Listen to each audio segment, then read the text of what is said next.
नमस्कार साथियों। पिछली क्लास में हमने करा था थर्ड चैप्टर तक, जिसका नाम है मैट्रिसेस, और उसी से रिलेटेड है थोड़ा ये डिटर्मिनेंट्स। आज हम स्टार्ट करेंगे। तो फर्स्ट ऑफ ऑल डिटर्मिनेंट होता क्या है, ठीक है। तो डिटर्मिनेंट क्या है, अगर कोई मैट्रिक्स है, ठीक है, और उसको हम किसी एक वैल्यू, यूनिक वैल्यू के साथ एसोसिएट करें, यानी कि अगर हम ये पूछें कि इस पूरी मैट्रिक्स की कोई एक वैल्यू में रिप्रेजेंट करो, इसकी कोई एक वैल्यू बताओ, कोई नंबर, कोई रियल नंबर में रिप्रेजेंट करें, तो वो डिटर्मिनेंट कहलाता है। मतलब मैट्रिक्स एसोसिएटेड विद नंबर, और इसकी पूरी डेफिनेशन इसमें भी मिल जाएगी। बिल्कुल साधारण भाषा में ये है कि जब आप एक बड़ी मैट्रिक्स को एक नंबर की फॉर्म में रिप्रेजेंट करते हैं तो वो क्या हो जाता है, उसका डिटर्मिनेंट कहलाता है, ठीक है। और इसको रिप्रेजेंट कैसे करते हैं, अगर एक मैट्रिक्स ए है तो आप ये लिखेंगे उसका डिटर्मिनेंट के लिए DET भी लिख सकते हैं, डिटर्मिनेंट ऑफ ए, ये भी एक तरीका है। डेल्टा ए भी लिख सकते हैं, और ऐसे मॉड भी लगा सकते हैं। लेकिन ध्यान रहे कि जब आप मॉड लगाएंगे और ए कोई मैट्रिक्स होगी तो इसको आप मॉड ना पढ़ करके डिटर्मिनेंट ऑफ ए पढ़ेंगे, ये बात ध्यान रखेंगे। इन केस जब इसके अंदर ए क्या है, एक मैट्रिक्स है, तो ये डिटर्मिनेंट का साइन बन जाता है। उसके अलावा ऐसे भी लिख सकते हो आप, ऐसे भी लिख सकते हो, और आप ऐसे भी लिख सकते हो। तो ये सब इसको लिखने के तरीके हैं, रिप्रेजेंटेशन के हमारे तरीके हैं, जब हमसे कहेगा कि इसका डिटर्मिनेंट निकालिए। बाकी इसका यूज जो है बहुत जगह है, कहीं भी कैलकुलेशन, वही जो वैल्यूज आप अरेंज करेंगे, साइंस में, इंजीनियरिंग में, इकोनॉमिक्स में काफ़ी इसका यूज है। और मैट्रिक्स का जस्ट अगला ये पोर्शन आता है डिटर्मिनेंट्स का, तो हम आज इसका एक क्वेश्चन से, एग्जांपल से समझते हैं आगे की चीजें। जैसे सपोज हमारे पास कोई मैट्रिक्स है ए,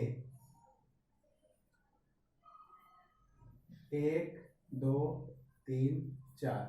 अब हमसे कोई ये कहे कि इसका डिटर्मिनेंट निकालिए, यानी कि आप डिटर्मिनेंट ऑफ ए बताइए, ठीक है। तो हम सबसे पहले ये साइन लगाएंगे, दैट इज मॉड का है, लेकिन अब ये डिटर्मिनेंट हो गया, डिटर्मिनेंट ऑफ ए, क्योंकि ए यहाँ पे क्या है, एक मैट्रिक्स है, और डिटर्मिनेंट केवल स्क्वायर मैट्रिक्स का ही निकल सकता है। इसके पीछे वजह ये है कि जब हम एक वैल्यू को एसोसिएट करते हैं तो उस वैल्यू को सॉल्व लीनियर इक्वेशन से जनरली फॉर्म है। लीनियर इक्वेशन को ही हम मैट्रिक्स में रिप्रेजेंट करते थे, जो सबसे पहले मैट्रिक्स में देखा था कि भाई ऐसे इक्वेशन लिखी है, तो आप उसको चाहे इक्वेशन की फॉर्म में किसी वैल्यू को ले लो, या फिर ऐसे मैट्रिक्स की फॉर्म में। तो जब आप इक्वेशन की फॉर्म में भी लेते हैं तो उसमें एक कंडीशन होती है यूनिक सॉल्यूशन के लिए, A1/A2 is not equal to B1, तो उस कंडीशन से ही ये जनरेट होता है। क्योंकि जब आप इसकी गुणा कर देंगे A1 की A2, इस तरीके की चीजें हैं, बुक में है, वो आपको समझ में आ जाएंगी, जरूरत नहीं है ज्यादा। अगर आपका इंटरेस्ट है तो आप उसको समझ सकते हैं। बाकी ध्यान रखने वाली बात यह है कि जो स्क्वायर मैट्रिक्स होगी उसी का डिटर्मिनेंट केवल और केवल निकलेगा, यानी कि 2x2 की हो या 3x3 की हो। इसके अलावा अगर स्क्वायर मैट्रिक्स नहीं है तो वो डिटर्मिनेंट उसका सॉल्व नहीं होगा।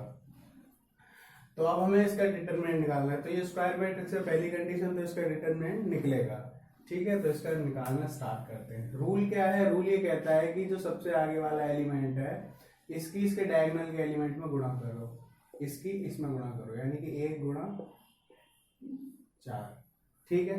उसके बाद लगाएंगे आप माइनस, ठीक है। ये पोजीशन के अकॉर्डिंग आता है। इसकी पोजीशन क्या है, इसकी पोजीशन है A1 2, तो इसकी पोजीशन जब A1 2 है इस एलिमेंट की, तो जब आप इस एलिमेंट के लिए सॉल्व करेंगे डिटर्मिनेंट, तो 1 2 यानी कि -1 की पावर 1 + 2 करेंगे तो वो आएगा -1 की पावर 3, और वो लाता है -1, तो इसलिए इसके आगे आएगा माइनस, ठीक है। इसके आगे प्लस इसलिए था क्योंकि इसकी पोजीशन है A1 1, और -1 की पावर अगर आप 1 + 1 करें तो वो हो जाएगी -1 का स्क्वायर, और -1 का स्क्वायर बराबर होता है प्लस का 1, तो ये हो गया प्लस का। इस तरीके से इसके आगे आएगा माइनस, और सेम इसकी गुणा इसके कोरस्पॉन्डिंग डायगोनल एलिमेंट से, तो 2 की गुणा 3 बन जाएगी।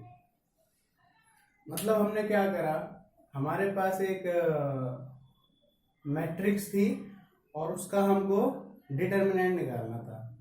हमने क्या करा कि सबसे पहले ये एलिमेंट लिया, देखा कि ये प्लस का आएगा या माइनस का, तो इसके लिए चेक किया कि इसकी पोजीशन क्या है। इसकी पोजीशन है A11, इसका मतलब 1+1, ये जो पोजीशन वाली चीज है I और J, इन दोनों को प्लस करके -1 की पावर कर दी। तो -1 की पावर 1+1 करी तो -1 का स्क्वायर हो गया, और -1 का स्क्वायर करा दो प्लस का बनाया तो सबसे पहले साइन हो गया प्लस का।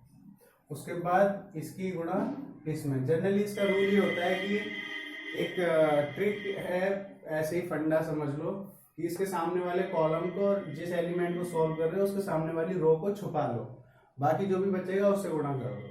तो इसको जब सॉल्व कर रहे हो तो इसके सामने वाली रो ये छुपा ली, और इसके सामने ये रो ये छुपा ली, कॉलम ये छुपा लेंगे जब आप, तो बचेगा 4, तो 1 की गुणा 4 में कर दी। उसके बाद इस एलिमेंट पे आते हैं। इस एलिमेंट पाएंगे तो क्या होगा, इसकी पहले पोजीशन चेक करेंगे कि ये प्लस का आएगा या माइनस का आएगा। इसकी पोजीशन है A12, तो इसका मतलब क्या है कि -1 की पावर 1+2 यानी -1 की पावर 3 यानी कि -1, तो ये इसके आगे साइन लगेगा माइनस का। उसके बाद इसके सामने वाली रो छुपाई, इसके सामने वाला कॉलम छुपाया, तो बचा क्या 3, तो 2 की गुणा 3 में करी। तो हमारे पास values I determinant of A के लिए 4 एकम 4 -3 दूनी 6, एंड दैट इज -2। तो ये इसकी वैल्यू आ गई। बस ये इसका इतना ही काम। एक और उदाहरण से समझा देता हूं मैं।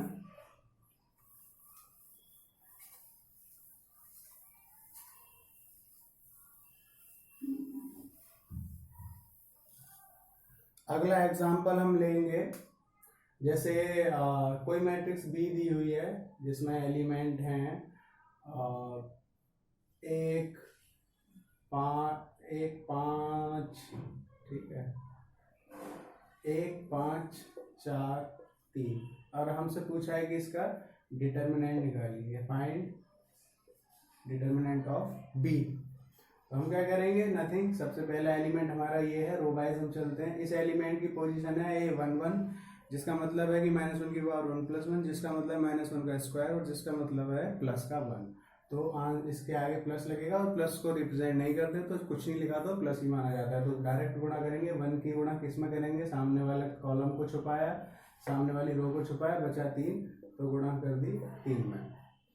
इसके बाद इस एलिमेंट पे आए, सेकंड एलिमेंट रो पे आए 5, तो 5 के आगे प्लस आएगा या माइनस, ये चेक करेंगे। तो 5 की पोजीशन है B, 5 की पोजीशन है B12, यानी कि -1 की पावर 1+2 यानी कि -1 की पावर 3, और यानी कि माइनस का 1, तो आ गया माइनस, इसके आगे लग गया, एलिमेंट आ गया 5, गुणा किससे होगी, इसके सामने वाला कॉलम, इसके सामने वाली रो छुपा ली, बचा गया 4 से इसकी गुणा होगी। डायरेक्ट आ गया आंसर 3 एकम 3 -5 और 20, आंसर आ गया -17, which is not equal to 0। इसका मतलब इसका सॉल्यूशन निकल सकता है। अगर ये 0 के बराबर आता है डिटर्मिनेंट, तो इसका मतलब जो आपके पास सेट ऑफ मैट्रिक्स या सेट ऑफ जो भी वैल्यूज आप रिप्रेजेंट कर सकते हैं उसका यूनिक सॉल्यूशन एग्जिस्ट नहीं करता।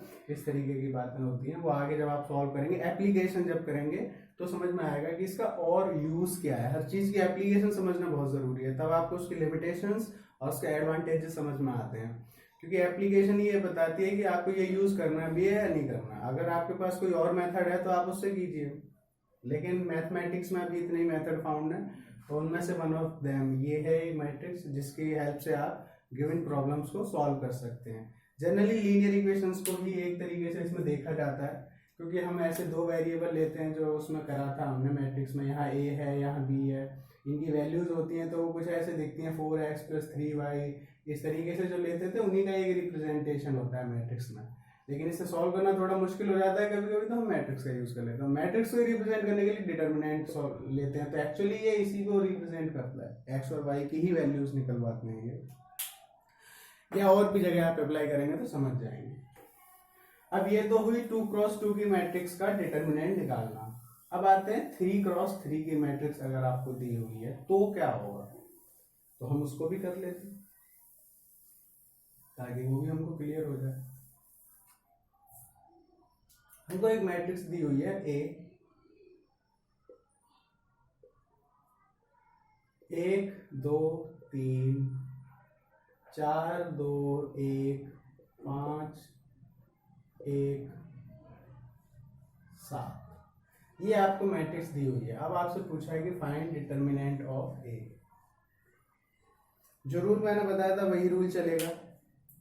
सबसे इसको करने के कई सारे मेथड हैं। कॉलम वाइज कर सकते हैं आप, रो वाइज कर सकते हैं, R1 के कोरस्पॉन्डिंग सॉल्व कर सकते हैं, R2 से भी सॉल्व कर सकते हैं, R3 से भी सॉल्व कर सकते हैं, C1 से भी यानी कॉलम 1 से भी सॉल्व कर सकते हैं, कॉलम 2 से भी सॉल्व कर सकते हैं, कॉलम 3 से भी सॉल्व कर सकते हैं। ये सारे मेथड बुक में दिए। मैं एक करा रहा हूँ जिसमें हम R1 से इसको सॉल्व करेंगे, यानी कि मैं एक्सपेंड करूंगा इस डिटर्मिनेंट को केवल R1 से और आंसर आ जाएगा। आप चाहे R2 से कर सकते हैं, कोई R3 से भी कर सकता है, कोई C1 से भी कर सकता है, C2 से भी, C3 से भी, वो अपने अपनी मर्जी है। ठीक है, तो हम R1 से इसको मैं एक्सपेंड करता हूँ। R1 का सबसे पहला एलिमेंट आ गया 1। अब 1 प्लस का आएगा या माइनस का, वैसे वही A11 पोजीशन है तो -1 की पावर 1 + 1। इसकी पोजीशन क्या है A11, तो -1 की पावर क्या होगी 1 + 1। इसका मतलब -1 का स्क्वायर और इसका मतलब प्लस का 1, यानी कि डायरेक्ट एलिमेंट आ गया 1। अब इसकी गुणा किसमें करनी है? सामने वाली पूरी रो आप छुपा देंगे, सामने वाला पूरा कॉलम छुपा देंगे। लेकिन जब आपने कॉलम और रो छुपाया तो देखा अंदर एक और डिटर्मिनेंट पहले से पैक है। तो 2 × 2 का डिटर्मिनेंट इससे पहले सॉल्व करना सीखा है। अभी अभी कैसे सॉल्व करते हैं? इसकी गुणा इसमें करते हैं और इसकी गुणा इसमें करते हैं, तो वो अप्लाई कर देंगे बड़ा ब्रैकेट लगा करके। 7 दूनी 14 माइनस 1 एकम 1, तो ये पूरा सॉल्व हो गया। 1 हो गया और उसके कोरस्पॉन्डिंग छोटा भी हो गया और ये पूरा सॉल्व हो गया, मान के कोरस्पॉन्डिंग सारी वैल्यू। अब हम आएंगे दूसरे एलिमेंट पर। दूसरे एलिमेंट की पोजीशन क्या है? A12, यानी कि -1 की पावर 1 + 2, यानी कि -1 की पावर 3, यानी कि माइनस का 1। तो इसके आगे सबसे पहले तो लग गया माइनस और उसके बाद आ गया 2।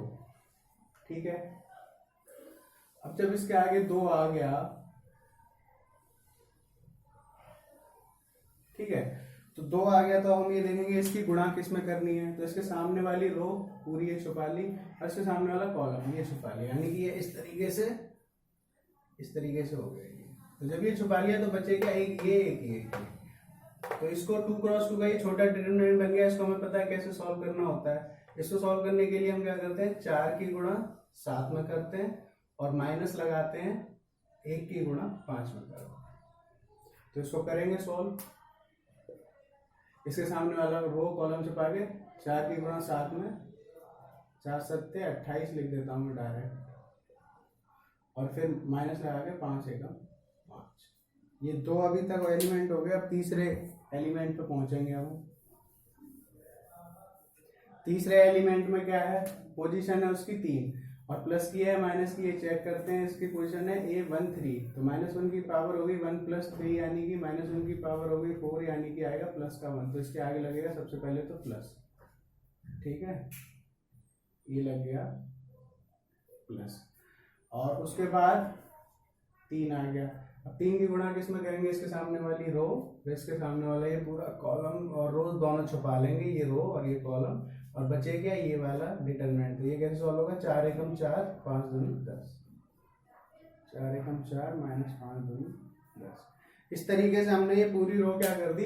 एक्सपेंड कर दी। तो ये हमने R1 के कोरस्पॉन्डिंग इस डिटर्मिनेंट को सॉल्व करा है। हमने क्या करा है? R1 के सबसे पहले एलिमेंट लिया 1, चेक करा प्लस का है माइनस का, उसकी पोजीशन के। वैसे generally plus minus plus minus plus minus plus ऐसे ही चलता है। ये अगर प्लस का है तो ये माइनस का आएगा, फिर ये प्लस का, ये माइनस का, ये प्लस का, ये माइनस, इस तरीके से चलता है। तो एक निकालने की जरूरत होती है, फिर वो अंडरस्टूड होता है कि अगला माइनस का आएगा फिर प्लस का आएगा।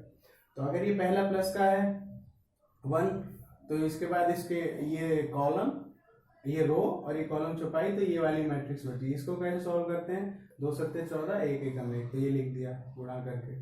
उसके बाद इस पे जब ये प्लस का था तो ये माइनस का आ गया। 2 से गुणा करी किसकी? इसके रोज और कॉलम छुपा लिए। 4 × 7 = 28, 5 एकम 5, ये आ गया। उसके बाद 3 पे आए, वो प्लस का आएगा और इसके कॉलम को और इसके रो को ऐसे छुपा लेंगे। तो क्या बचेगी? ये छोटी वाली स्क्वायर मैट्रिक्स, जिसको सॉल्व करने का तरीका क्या है कि इसकी गुणा इसमें कर दो माइनस इसकी गुणा इसमें कर दो, तो 4 एकम 4 हो जाएगा और 5 दूनी 10 हो जाएगा। इस तरीके से हमने क्या करा कि पूरी एक रो यानी कि R1 के जितने एलिमेंट थे सबको सॉल्व कर लिया। ठीक है, और अगर इसी तरीके से 4 × 4 की मैट्रिक्स होती है तो उसमें फर्दर 3 की बनेगी, फिर 3 की टुकड़ों में सॉल्व होगी, फिर 2 की बनेगी। इस तरीके से सॉल्व करते जाते हैं। ठीक है, तो अब इसका आंसर क्या आएगा? ये 14 में से 1 गया तो 13 बच गया, 1 की गुणा 13 में, माइनस 2 की गुणा 28 में से 5 गया तो कितना बचा, 23, हाँ 23 ही बचेगा, हाँ 23 बचेगा, और प्लस के 3 की गुणा 4 में से 10 जाएगा तो कितना बचेगा, माइनस का 6। तो हमारे पास वैल्यूज हो गई 13 एकम 13, ये 23 दूनी कितने होते हैं 46, माइनस के 46, और ये हो जाएगा माइनस का 6 तिया 18। तो ये पूरी वैल्यूज हो गई, कितनी हो गई, माइनस माइनस के ज़्यादा हो गए, तो 18 में से पहले ही घटा देता हूँ, प्लस का 13 तो बचा 5, माइनस का 46 माइनस का 5 यानी माइनस का 51। कहीं कैलकुलेशन मिस्टेक इसमें हो सकती है, आप देख लेना, and which is not equal to 0। So इस मैट्रिक्स का डिटर्मिनेंट क्या हो गया, हमारे पास डिटर्मिनेंट की वैल्यू आ गई माइनस का 51। ठीक है, तो ये हमने सॉल्व करा 3x3 का, वो हमने सॉल्व करा था 2x2 का। अगर कोई 4x4 का भी आ जाए, वैसे यहाँ अभी आपके सिलेबस में नहीं है, लेकिन आगे ग्रेजुएशन वगैरह में पॉलिटेक्निक में इसकी जरूरत पड़ेगी, इंजीनियरिंग खासतौर से जो लोग जाना चाहते हैं उनको जरूरत पड़ती है। तो इसमें क्या होगा फिर, उसमें फिर हम क्या करते हैं, जैसे 4x4 है अगर, तो 4 अगर सपोज आप मैट्रिक्स मान के चलिए, तो यहाँ 4 एलिमेंट होंगे, फिर जब आप इसको सॉल्व करेंगे तो इसके सामने वाली रो और इसके सामने वाला कॉलम छुपा लेंगे, तो यहाँ फिर से 3 बचेंगे।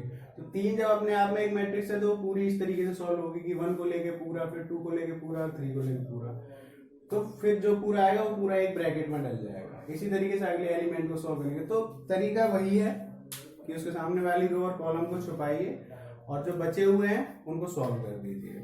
तो इस तरीके से आप इसके इंट्रोडक्शन हो गया, डिटर्मिनेंट हो गए, और डिटर्मिनेंट में आपको समझ में आएगा स्क्वायर मैट्रिक्स का केवल डिटर्मिनेंट निकाल सकते हैं, और यूनिक वैल्यू के लिए डिटर्मिनेंट की वैल्यू 0 होनी चाहिए। तो ऑलमोस्ट हमने कर लिया है, आप इसको ट्राई करना, एक्सरसाइजेस के जो भी क्वेश्चंस हैं 2x2 और 3x3 के, बाकी हम करेंगे नेक्स्ट क्लास में।